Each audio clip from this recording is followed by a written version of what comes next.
Congratulations on your new Howard Miller floor clock. You have a lot to look forward to. But first, take a look at this short video that will show you how easy it is to set up your clock. Ready? Let's begin. When the clock arrives, check the carton and be sure there are no visible signs of damage. Things you want to look for are tears in the carton, or major dents, or perhaps even rattling glass. If you notice any of these, don't open the box, just refuse the delivery. If you find damage after you've opened the carton, call the freight carrier and request an inspection report. This must be done within days after you receive delivery. The phone number can be found on the packing list or bill of materials. The first step to unpacking your clock is to cut the bands surrounding the carton. The parts that you find inside will vary depending on the type of clock that you have. Along with your clock, you may find these things: a pendulum, a box containing your weights, door key and winding crank, and a finial if you have one, along with your owner's instruction manual. Set these aside for now. We'll get back to them in a minute. Now, let's continue unpacking your clock. At the top of the box and above your clock, you'll find a box that contains your finial, if you have one, and your owner's instruction manual. You then remove the packing collars and locate the box marked pendulum. Set that aside. Now, remove the clock from the carton and discard the plastic bag that was protecting it. At the bottom of the shipping carton, you'll find a box that contains your weights, your door key, and the winding crank. Adjust the leveling feet so the clock has additional stability. Now, we're ready to set up the clock. For cable-driven side access clocks, first open the door. Then you'll have access to the clips that secure the side access panels. Release the clip so that you can then remove the panel. You'll notice 3 styrofoam blocks. Just leave those and allow the clock to run for about 24 hours. Remove the cardboard that protects the chime hammers. Then reach in and remove the foam pads that protect the hammers and chime rods. For cable-driven front access clocks, first open the door. Then remove the cardboard materials that are protecting the chime rods.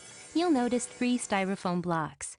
Just leave those and allow the clock to run for about 24 hours. Reach up behind the dial and locate the foam pad that protects the hammers and rods, and be sure to remove this from both sides of the movement. For cable-driven rear access clocks, first open the door and remove the cardboard packing materials that protect the chime rods. You'll notice 3 styrofoam blocks. Just leave those and allow the clock to run for about 24 hours. Then unscrew the back panels of the clock, allowing access to the movement. Reach in and remove the foam pads that protect the hammers and rods from both sides of the movement. For chain-driven side access clocks, release the clip securing the side panel and remove it. Then reach in and remove the foam pads that protect the hammers and rods. Now you're ready to release the bag that holds the chains and the clip that secures the pendulum guide. Now clip the drawstring and release the chains.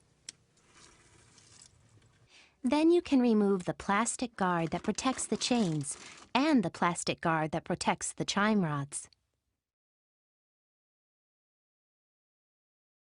For quartz movement clocks, release the clips that hold the back panel.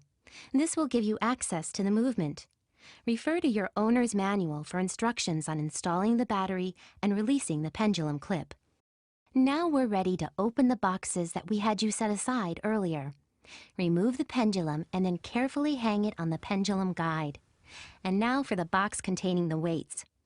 Open the box and you will find 3 weights, each clearly marked left, center, and right. Facing the clock, hang the weights in each of the positions for which they are marked. Just a reminder, don't remove the 3 styrofoam blocks until the clock has run at least 24 hours. Now you're ready to start your clock. Set the clock by moving the minute hand counterclockwise. Then, give the pendulum a gentle but big swing, and don't be alarmed if it gently bumps into the glass. The clock needs to be level, so use the 4 leveling feet that you'll find at the bottom of the clock. You'll want to consult your owner's manual for specific instructions on how to adjust your clock's timekeeping accuracy, as well as information on how to accurately set the moon dial. And that's all there is to it. If you still have questions, it's easy to find the answers. Consult the owner's manual, call the retailer where you bought the clock, or visit howardmiller.com and read through our frequently asked questions. Congratulations! You've successfully set up your new clock, and we know that you'll enjoy it for many generations to come.